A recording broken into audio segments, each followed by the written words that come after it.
Baru aja dibangun udah mau roboh, Deddy Mulyadi temukan indikasi korupsi.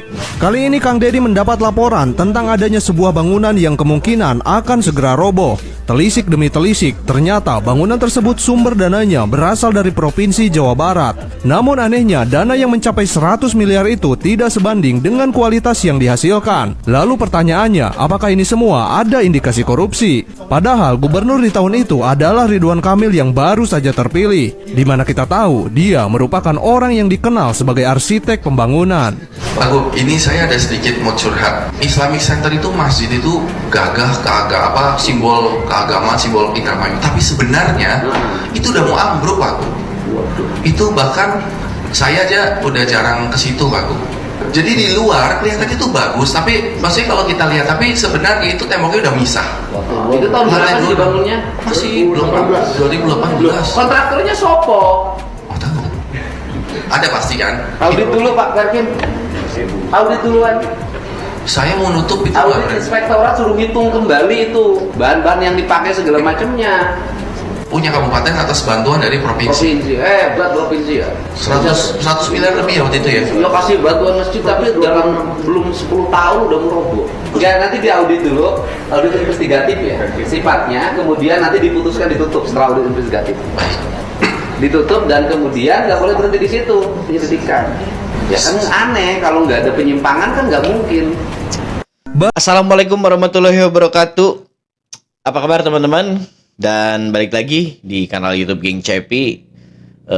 Di kesempatan kali ini, di video yang ini gue ngebuka videonya dengan pembahasan tentang Islamic Center di Kabupaten Indramayu yang pembangunannya dilaksanakan di tahun 2018, tapi sekarang sudah mulai banyak yang potel, banyak tembok-tembok yang retak dan berpisah gitu. Bahkan menara Masjid Islamic Center itu pun udah ada separoh yang somplak.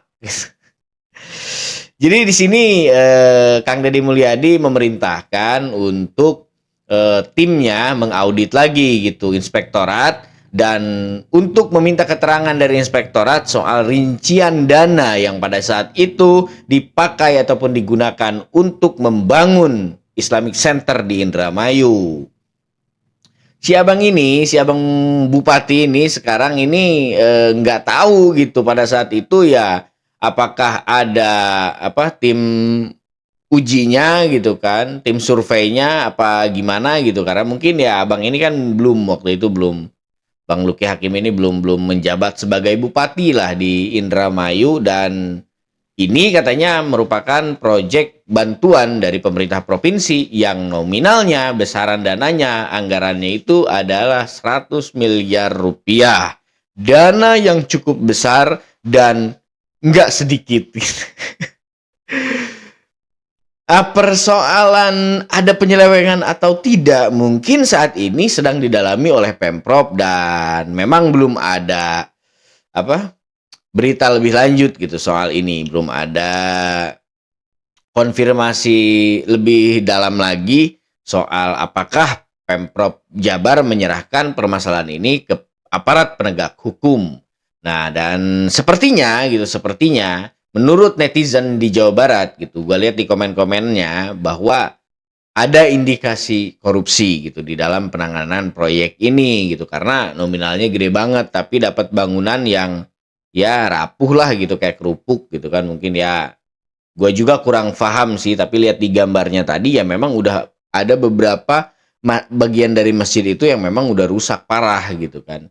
Dan untuk mengetahui berita lebih lanjutnya, mari kita pantengin terus sosial media agar supaya ya kita juga nggak ketinggalan lah berita-berita tentang hal ini gitu. Dan kita juga pengen tahu gitu apa saja yang sudah dilakukan oleh pemerintah di Jawa Barat sekarang dan pemerintah di sebelum era Kang Deddy Mulyadi. Nah, adakah memang indikasi korupsi gitu kan?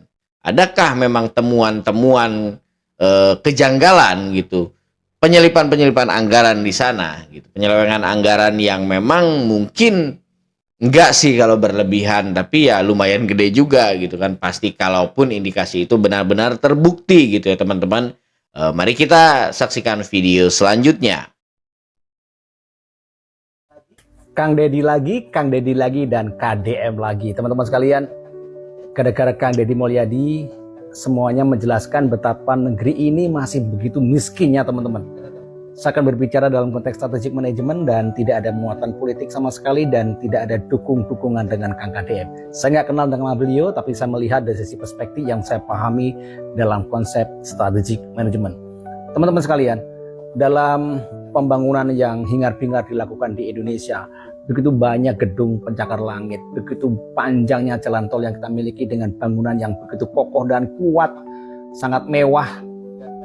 Kemudian banyak mobil berseliweran dengan berbagai merek yang begitu menjelaskan seolah-olah kita menjadi negara yang begitu kaya. Tapi faktanya teman-teman, dari melihat tayangan Kang Deddy Mulyadi, semuanya menjadi seperti tamparan keras pada kita semuanya bahwa di pembangunan kita selama ini ternyata belum menyentuh ke akar persoalan di lapangan teman-teman. Kita sering melihat penjelasan dari para petinggi di negeri ini, katanya angka kemiskinan sudah turun, kemudian bantuan kemudian digelontorkan, kemudian ekonomi juga dijelaskan tumbuh dengan positif dan seterusnya.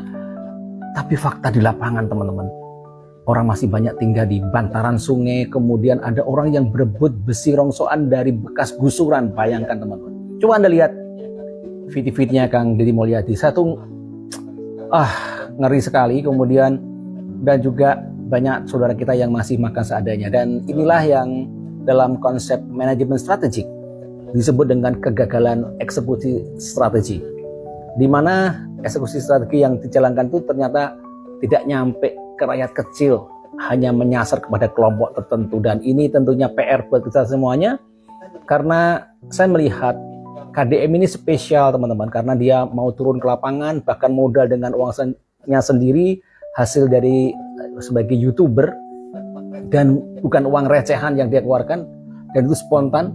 Karena kalau itu menggunakan uang pemerintah tentunya juga akan menjadi masalah buat dirinya sendiri. Tapi ini tidak, uangnya sendiri yang dia keluarkan. Dan menurut saya ini keren sekali, karena Kang Deddy sudah menggunakan matanya dan dia sudah menjalankan yang namanya open eye governance, satu konsep manajemen strategik yang menggunakan mata dengan di kepalanya sendiri untuk menjalankan apa yang mestinya dijalankan untuk memberikan solusi langsung di tengah masyarakat. Kita bisa membayangkan kalau seluruh pemimpin kepala daerah di Indonesia mau menjalankan program turun langsung ke lapangan, action nggak perlu keluar-keluar, diliput boleh nggak boleh, malah itu lebih bagus.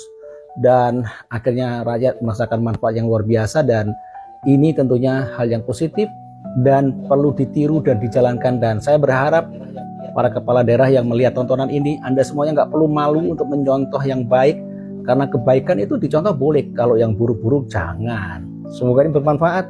Sekali lagi, mohon follow dan share video ini kalau ini bermanfaat buat Anda semuanya, dan saya yakin kebaikan sebaiknya Anda sebarkan, karena itu adalah bagian dari ibadah yang bisa kita jalankan dengan cara yang sangat sederhana. Sampai ketemu lagi dan bye-bye. Terima kasih Pak atas penjelasannya ya. Jadi ya menurut gue pribadi juga ya, tentang apa gitu kabar gembira yang selama ini diberitakan oleh pemerintah itu hanya sebatas isapan angin surga belaka gitu. Ya pada faktanya gitu kan, gue salah satu orang yang memang menyaksikan gitu masih banyak banget gitu penderitaan masyarakat, penderitaan rakyat yang memang hidup dalam keadaan pas-pasan gitu.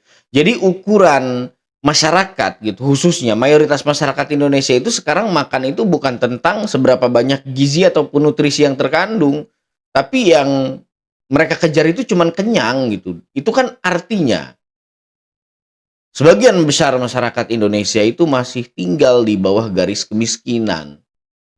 Dan apa gitu artinya ketika ada beberapa pejabat publik yang mengatakan bahwa kekayaan Indonesia bertambah lah gitu kan. Indonesia dipandang oleh negara lain udah sejauh inilah. Jadi negara lain sudah banyak yang silau lah terhadap Indonesia gitu. Apa artinya itu semua kalau masih banyak masyarakat yang hidup di bawah garis kemiskinan dan mereka pun sudah tidak mementingkan lagi gizi gitu. Mereka hanya cuma cukup dengan rasa kenyang. Karena konsep negara maju nggak seperti itu. Itu yang pertama. Yang kedua gitu, turunnya Kang Deddy Mulyadi ke lapisan masyarakat paling bawah itu kan menyikap tabir yang selama ini tertutup. Ketika Kang Deddy Mulyadi menemui orang-orang yang hidup dalam keadaan miris gitu dan menyedihkan, itu secara tidak langsung menyikapkan tabir yang selama ini beranggapan orang-orang bahwa masyarakat Indonesia sudah banyak yang cerita. Enggak, masih banyak kok gitu hidup yang memang kesusahan, pagi makan sore entah gitu kan, sore makan malam nahan lapar gitu. Itu tuh masih banyak banget bro gitu, orang-orang yang semiris itu gitu di hidup ini, tinggal di Indonesia. Nah, dan ini juga mungkin yang menjadi apa ya, semacam kekesalan lah gitu bagi para pejabat-pejabat yang lain, yang mana mereka selama ini selalu memoles citra pemerintahan dengan yang baik-baik gitu kan, selalu menyampaikan kepada khalayak banyak bahwa ya pemerintahan sudah berhasil. Dan ketika Kang Deddy membuka rahasianya bahwa ternyata masih banyak orang yang kelaparan gitu, masih banyak orang yang hidupnya terlantar, yang tinggal di bawah garis kemiskinan, hidup di bawah titik nadir, ya mereka tentunya ngerasa terganggu dong gitu. Kepentingan politik mereka itu ya terguncang gitu gara-gara ya Kang Deddy Mulyadi menunjukkan kepada dunia, dikontenkan gitu, dipertontonkan di depan khalayak banyak bahwa masih ada loh saudara kita yang sesusah ini ternyata gitu. Yang ketiga, soal konten gitu. Ya balik lagi soal konten. Karena apa? Mereka selalu menyerang kontennya Kang Deddy Mulyadi dengan alasan itu hanya pencitraan, karena selama ini konten-konten Kang Deddy Mulyadi lah yang memberikan edukasi kepada seluruh masyarakat di Jawa Barat khususnya, umumnya di Indonesia gitu, bahwa seperti inilah cara kerja seorang pemimpin, dan ternyata di bawah sana masih banyak sekali masyarakat yang hidup dalam kesusahan. Gitu. Jadi ada banyak lah gitu hal yang membuat mereka itu sehingga harus melakukan penekanan-penekanan terhadap konten yang dilakukan oleh Kang Deddy Mulyadi. Gitu. Dalam hal ini ya mereka akhirnya menggaungkan narasi pencitraan gitu, yang sebenarnya bagi seorang politisi gitu udah nggak pas lah menurut gua kalau masih harus ngebahas soal citra seseorang. Karena sekali lagi gua ungkapin di sini ya, politisi itu sangat butuh citra. Politisi sangat butuh citra.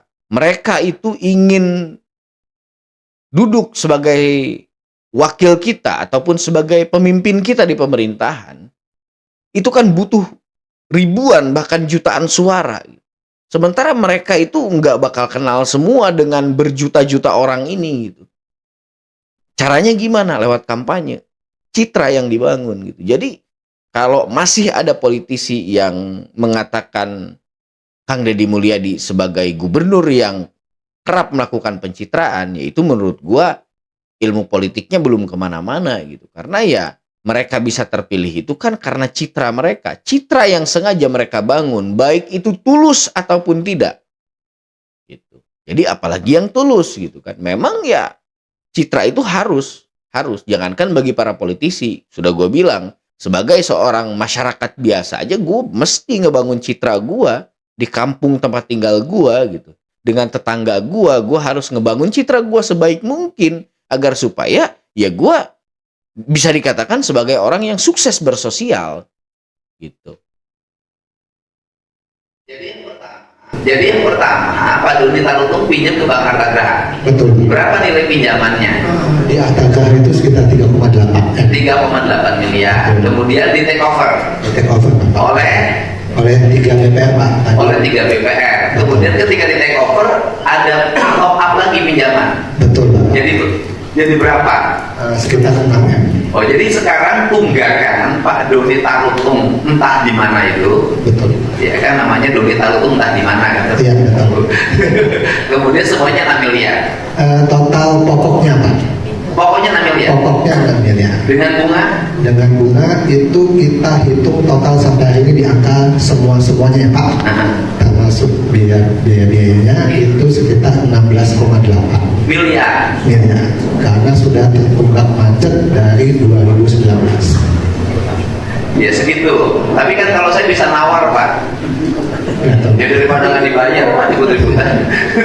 Jadi total utangnya, utang piutangnya itu dengan bunga itu 16 miliar. Betul Bapak. Gitu.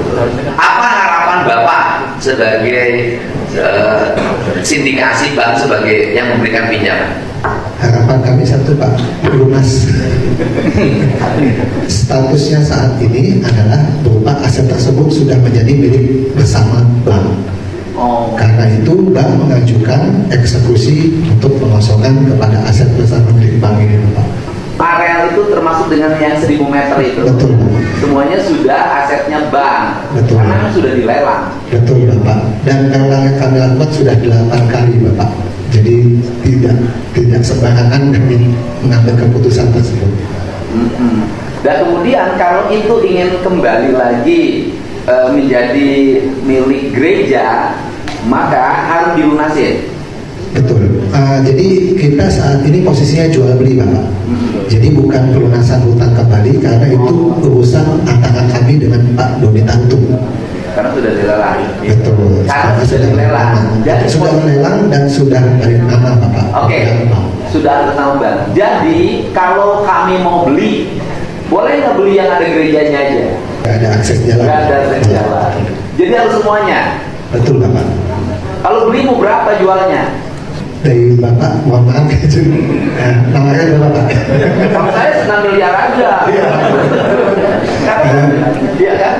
Karena kan yang saya kemarin sanggupin 6 miliar. Kalau 16 miliar kepala saya. Jadi Bapak mau jualnya berapa? Kalau yang saya sampaikan tadi Pak, yang sekitaran total tagihan Pak. 16 miliar itu. Iya, betul. Kemahalan, Pak. Gak apa-apa Pak, nanti Ya saya beli yang gerejanya aja deh saya ini beli. sifatnya negosiasi Pak. Oh Bisa iya. diserang. Ya kalau yang gerejanya aja boleh nggak? Plus akses jalan. 1 set Pak, mohon maaf. Jadi nggak bisa dijual sebagian. Betul. Tapi dijual keluar juga susah pada gerejanya. Ada kuburan. Ya, proses apa namanya pengadaan sedang berjalan kami lanjutkan untuk dilakukan eksekusi pemasangan. Itu Pak, misalkan. Jadi sakleknya di situ ya. Betul Bapak. Jadi sifatnya sekarang itu menjadi jual beli. Betul Bapak. Boleh turun dong, jangan 16. Boleh silakan Pak. Artinya gini loh, ini akan kita selesaikan mudah angkanya, tapi jangan segitu. Jadi yang pertama, Ternyata gitu. 6 miliar itu adalah angka hutang pokok dari gereja yang sekarang sedang ditangani oleh Kang Deddy Mulyadi ya. Ternyata berikut beserta bunganya itu nominalnya sekarang jadi 16,8 miliar. Karena terhitung kredit macet sejak 2018 gitu.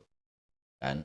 Nah gue juga nggak tahu ya, kurang-kurang paham, gue belum dapat info kapan sebetulnya gereja itu menjadi jaminan kepada bank, mulai tahun berapa. Hingga pada akhirnya di tahun 2025 ini nominal besaran hutangnya sudah mencapai 16,8 miliar. Nah, di sini gue juga kurang paham ya. Setahu gue, kalau kredit sudah macet, pihak bank itu udah nggak boleh sih sebenarnya menerapkan aturan bunga gitu kepada pihak terkait, kepada nasabah. Dalam hal ini kan yang menjadi jaminannya gereja ini gitu kan. 6 miliar jadi 16,8 miliar. Itu kan artinya udah 10 miliaran lebih ya gitu bunganya. Nah, gua terkejut sama salah satu komentar nih dari advokat.j. Bank tidak boleh mengenakan bunga terhadap kredit yang sudah macet, katanya hasil dari jurisprudensi putusan MA Republik Indonesia nomor 2899K/PDT/1994. Tuh, kan berarti memang aturannya sudah ada gitu. Pihak bank nggak boleh lagi menambahkan bunga terhadap kredit yang sudah macet. Terlebih ini sudah sejak 2018. Artinya kan terhitungnya semenjak dari awal peminjaman, dari awal penjaminan itu kan artinya baru macet di 2018 ya.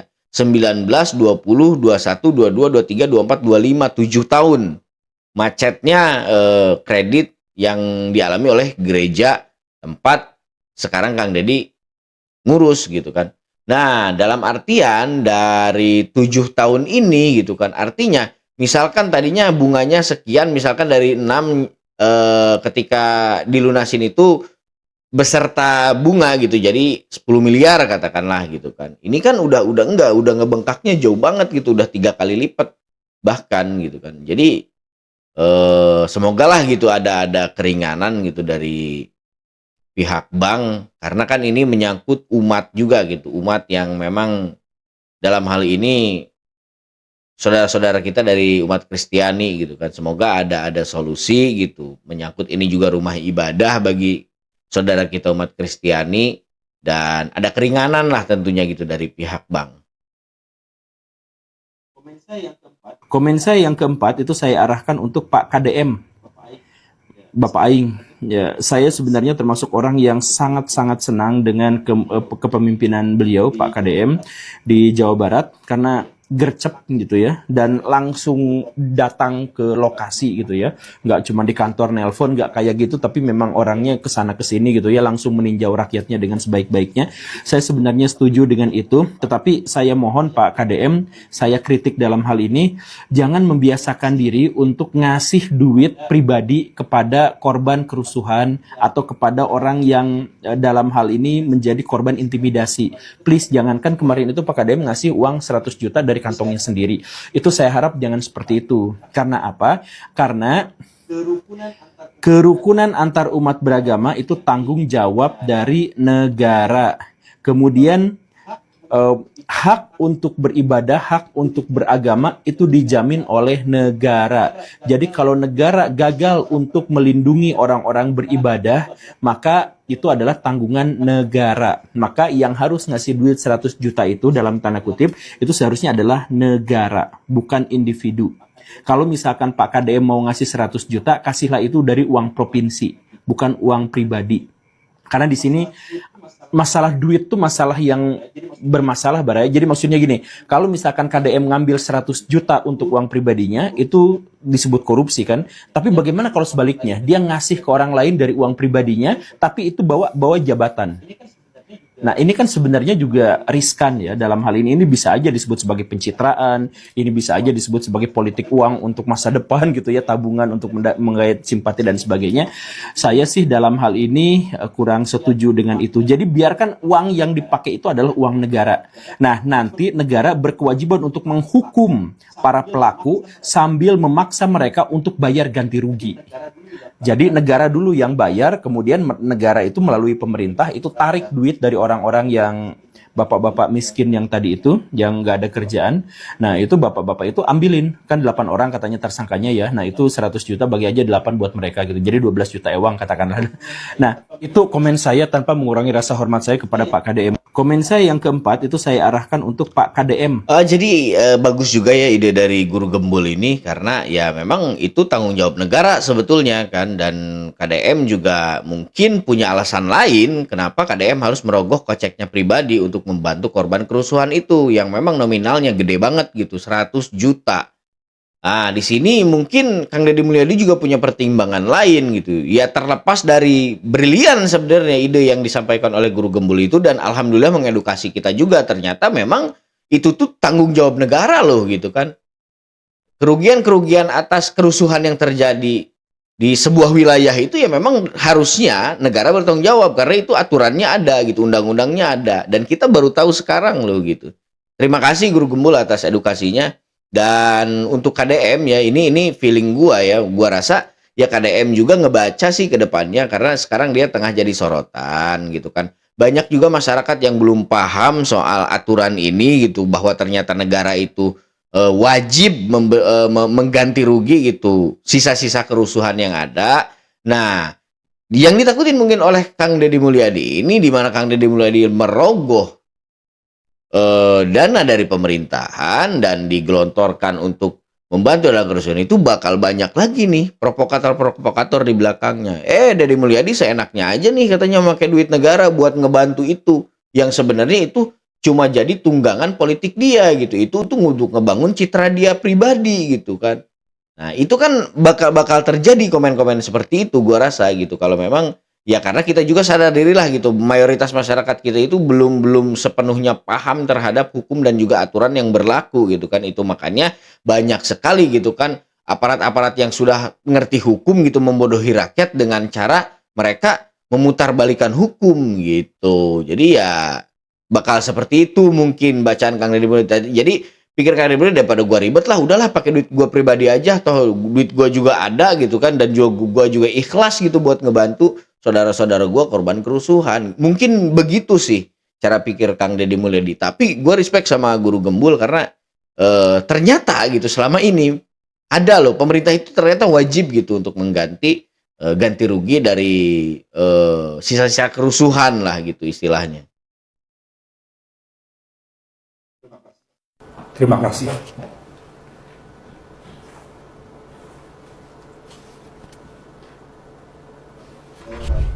Saya rasa kita sebagai pemimpin pasti yang salah tidak pernah anak buah gitu.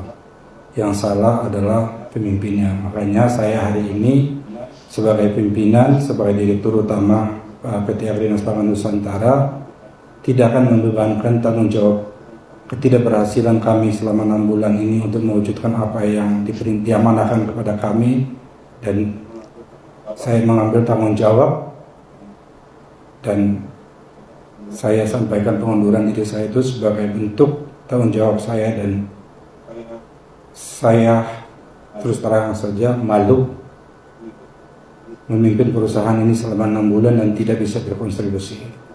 Saya sangat malu. Hari ini sampai 30 hari ke depan saya masih melaksanakan kegiatan. Sampai 30 hari ke depan saya tidak lagi berhak menandatangani segala dokumen terkait dengan Danantara, terkait dengan Agrinas Pangan Nusantara.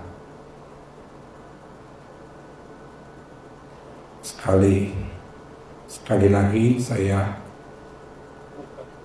mengucapkan terima kasih dan maaf kepada seluruh rakyat Indonesia, kepada negara dan pada Presiden atas ketidakberhasilan kami untuk memimpin perusahaan ini.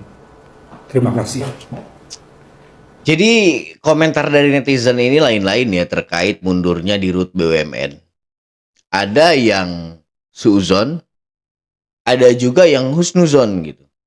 Memang dua kemungkinan itu bisa aja terjadi. Ada netizen yang berpikir gini bahwa oh sebenarnya si bapak ini udah udah ngerasa bahwa dia sebentar lagi mungkin bakal mendapatkan masalah karena ulahnya di BUMN. Nah, itu komentar netizen yang pertama gitu kan. Ini gua bacain ya dari introvert nih. Nama akunnya introvert, udah nyimpen duit mundur dulu daripada ketangkep.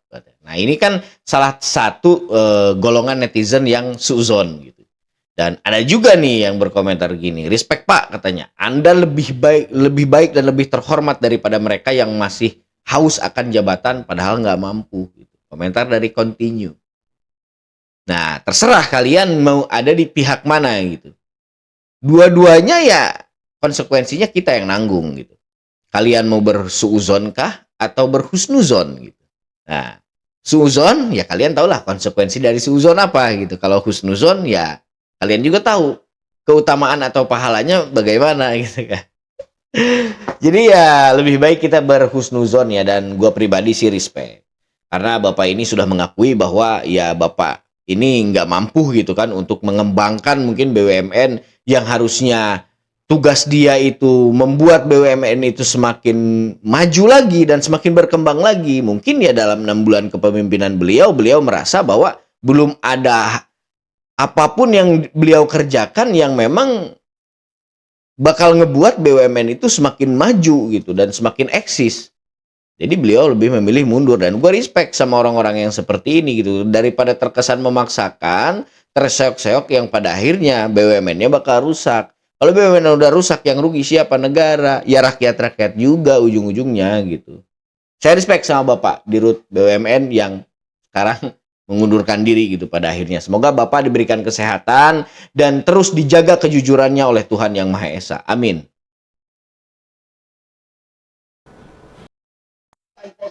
Desain poster filmnya udah kayak penghinaan mata.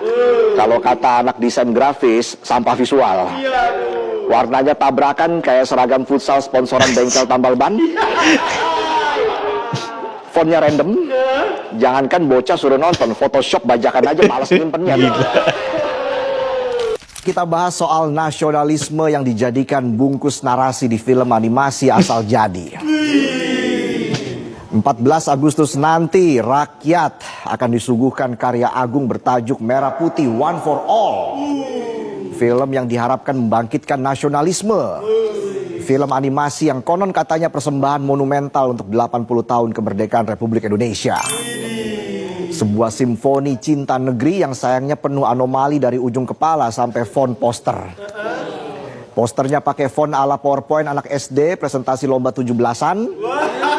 Dengan kombinasi warna yang kalau dilihat lama-lama bisa bikin buta warna. Karakternya udah 3D tapi berasa dibikin pakai HP kentang sambil dicas di warkop. Udah ngecas sejam nggak kecas juga nih HP. Mari kita tepuk tangan dulu. Bukan karena bangga tapi karena heran. Betapa gigihnya melihat ada pegiat seni yang memaksakan narasi kebangsaan lewat media anak-anak. Dibungkus grafis setara tugas animasi anak SD yang baru bisa bedain restart sama siapa. Dan dialog sekelas drama Cina di TikTok. Yang selalu ada sound teng teng teng. Pas adegan menantu miskin keluar dari mobil. Aku ternyata orang kaya. Aku berpura-pura miskin untuk menguji kesabaranmu. Ternyata kamu hanya melihat hartaku. UIA, UIU, EO. Mari kita lihat dengan fair, kita tentu tidak pernah membenci tanah air Indonesia. Kita hidup rukun bertetangga dengan senyum, meski berita kemiskinan muncul terus di TV. Udah kayak iklan pinjol muncul terus tiap nonton streaming. Kita juga menjunjung tinggi Pancasila. Bahkan hafal urutan sila lebih baik dari oknum pejabat yang cuma hafal pas momen upacara. Itu pun kadang belibet baca sila keempat. Sampai dikoreksi rame-rame. Bahkan kita antre bayar pajak, mengisi e-formulir penuh captcha yang pertanyaannya klik gambar sepeda. Tapi isinya foto bajai. Dan sabar menunggu giliran pelayanan publik sambil megangin tiket antrean. Lebih sabar dari megangin nasib gebetan yang sudah kawin duluan. Namun entah kenapa semakin kita sayang sama tanah air kok malah disuguhi film animasi yang kalau ditonton pakai kacamata minus. Makin minus matanya. Skripnya mirip ceramah wajib upacara yang dibikin pakai AI. Lalu ditambah narasi patriotisme asal bunyi. Karakternya udah kayak hasil rekayasa genetik, game jadul, dan boneka generik yang bisa dibeli di pasar malam.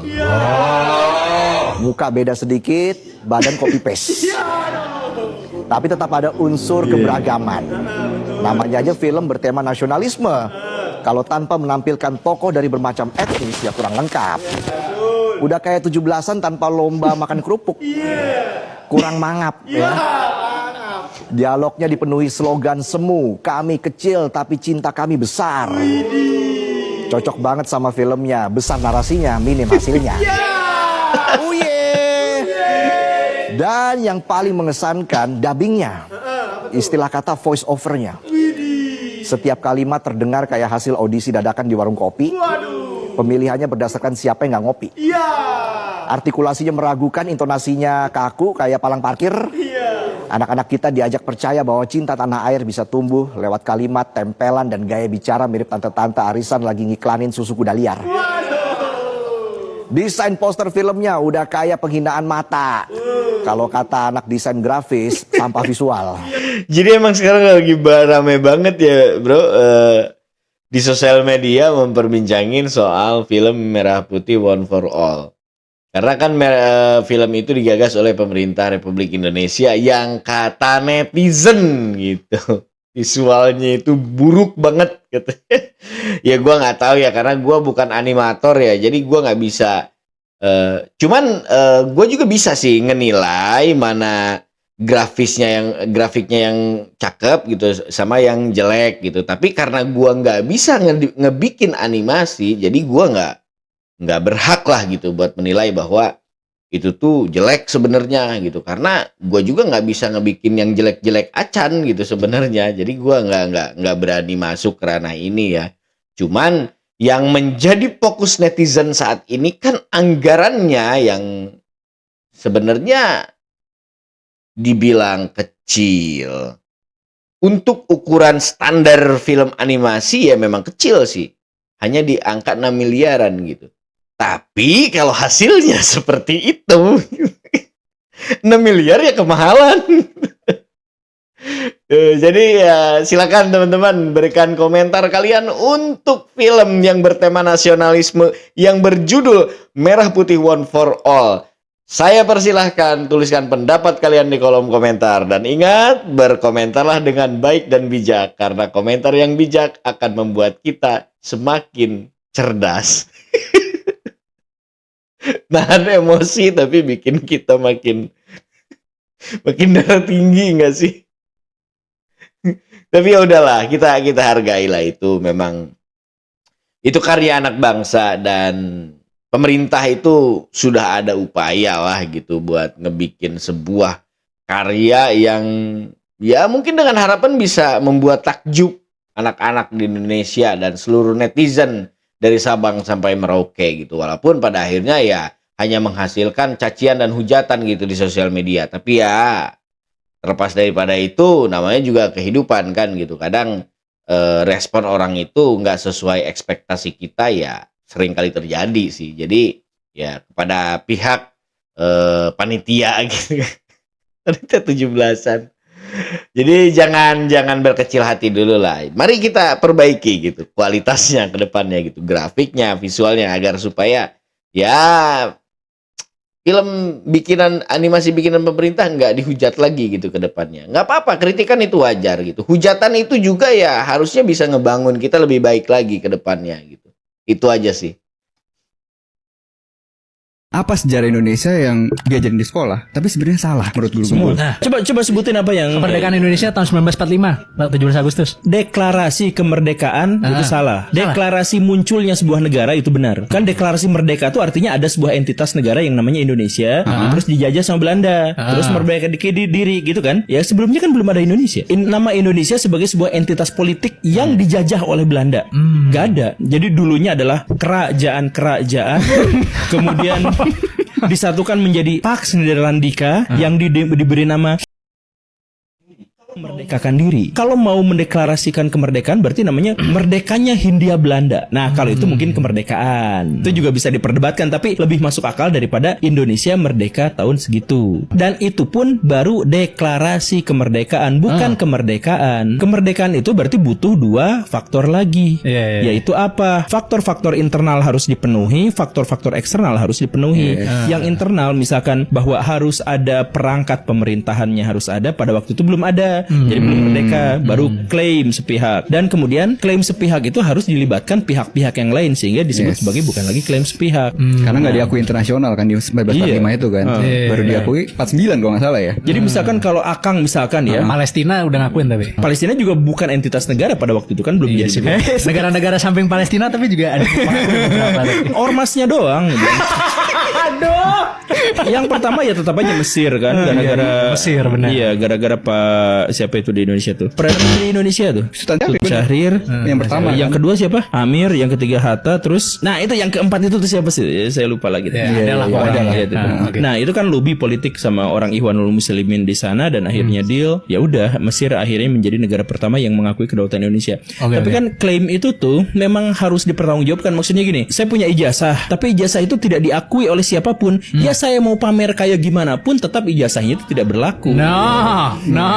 Gitu. Nah, termasuk juga saya memproklamirkan kemerdekaan Indonesia, tapi gak ada yang ngaku. Ya gak juga disebut gitu. Berarti seharusnya kemerdekaan Indonesia itu bukan 17 Agustus 1945. Deklarasi berdirinya Indonesia 17 Agustus 45, berdirinya Indonesia 18 Agustus tahun 45, dan Indonesia menjadi sebuah entitas politik yang diakui bersama itu 27 Desember tahun 1949. Kalau mau perspektifnya begitu. Apa sejarah Indonesia yang Jadi teman-teman, bagi kalian yang setuju dengan pemaparannya Guru Gembul ya, silahkan tuliskan di kolom komentar. Deklarasi. Nah, ya nggak semua setuju sih gitu, dan nggak semua juga nggak setuju gitu kan. Jadi bagi kalian yang setuju silahkan tuliskan di kolom komentar dengan apa yang menjadi pendapat Guru Gembul gitu. Kalau gue pribadi sih setuju aja lah gitu. Bapak Presiden Prabowo dengan tegas meminta judi online dibasmi habis-habisan. Tetapi sedikit juga disampaikan bahwa judi online tidak mungkin tumbuh berkembang kalau tidak ada yang membacking. Apakah Pak Kapolri siap membersihkan institusi kepolisian dari oknum-oknum yang membacking judi online ini? Jaringan yang terlibat di dalam judi online, tadi saya sudah sampaikan bahwa kami tidak akan ragu-ragu Pak untuk memberantas sampai dari akar sampai paling atas. Bahwa bahkan saya Pak, kalau saya kedapatan saya menerima judi online, saya besok pagi mundur terhadap anggota saya. Saya sudah perintahkan untuk berantas judi online. Jadi kalau di antara rekan-rekan tidak melaksanakan hanya 2, Anda terlibat, itu yang pertama, atau membiarkan, atau takut. Jadi saya kira pilihannya kalau tidak sanggup, silahkan mundur. Sama dengan saya, Pak. Bapak Presiden Prabowo. Jadi gimana menurut kalian, bro? Gitu. Menurut kalian gimana ya? Apakah kinerja kepolisian hingga hari ini memang sudah maksimal gitu untuk pemberantasan judi online? Silakan tuliskan di kolom komentar, karena gua nggak mau terlalu banyak berkomentar soal judi online ini. Nah, judi online ini adalah merupakan salah satu lahan yang rawan bagi para konten kreator gitu. Salah-salah tengah malam dapat telepon ya kan. Baik, terima kasih teman-teman. Hingga detik ini kalian masih menyaksikan kanal YouTube King Cepi, dan gua nggak bisa ngebalas kebaikan kalian satu persatu. Dan for your information, di komentar-komentar YouTube gue itu masih banyak loh promosi-promosi judi online. Gue juga nggak tahu gitu kan, kok banyak aja gitu. Tapi ya sudahlah. Mungkin ya itu adalah upaya mereka untuk berusaha menafkahi keluarganya. Nah, terlepas dari ilegal atau tidaknya itu, toh gitu sekarang masyarakat Indonesia aja memang udah berpuluh-puluh juta gitu memang yang udah kecanduan judi online gitu ya. Sudah, silahkan nikmati saja gitu. Kalau memang ya ini memang perlu kesadaran kolektif ya dalam memberantas judi online ini. Tak hanya kepolisian gitu, kita juga masyarakat ayolah sadar gitu. Udahlah, judi online itu buat apa? Cuman menyengsarakan hidup Anda saja, dan nggak ada yang benar-benar menang gitu. Kalaupun lu menang nyampe puluhan juta, ya lu hitung aja lu udah habis berapa ratus juta gitu aja sih intinya gitu. Jadi mohon maaf nih ke teman-teman yang masih doyan main judi online sampai hari ini gitu. Gua bukan bermaksud mau nyeramahin, bukan bermaksud mau ngatain, bukan gitu. Gua cuman ngingetin aja gitu ya. Siapa tahu diingetin orang tua nggak mempan gitu kan, ketika denger gua ngomong gitu justru ilham itu datang dan kalian memutuskan untuk berhenti kan dari dunia itu gitu ya. Gua minta ada keajaiban lah gitu. Jadi terima kasih teman-teman, dan gue mohon maaf kalau memang ada kata saprakata gue yang memang kurang berkenan didengar oleh telinga dan kurang nyaman dirasakan oleh hati. Itu keterbatasan gue sebagai manusia, dan gue mohon banget buat dimaafin sama teman-teman. Baik, gue Cepi Al-Ghifari Al-Bantani pamit undur diri. Sampai jumpa di video-video selanjutnya. Jangan lupa like, comment, and subscribe. Assalamualaikum warahmatullahi wabarakatuh. Sampurasun dulur sadayana.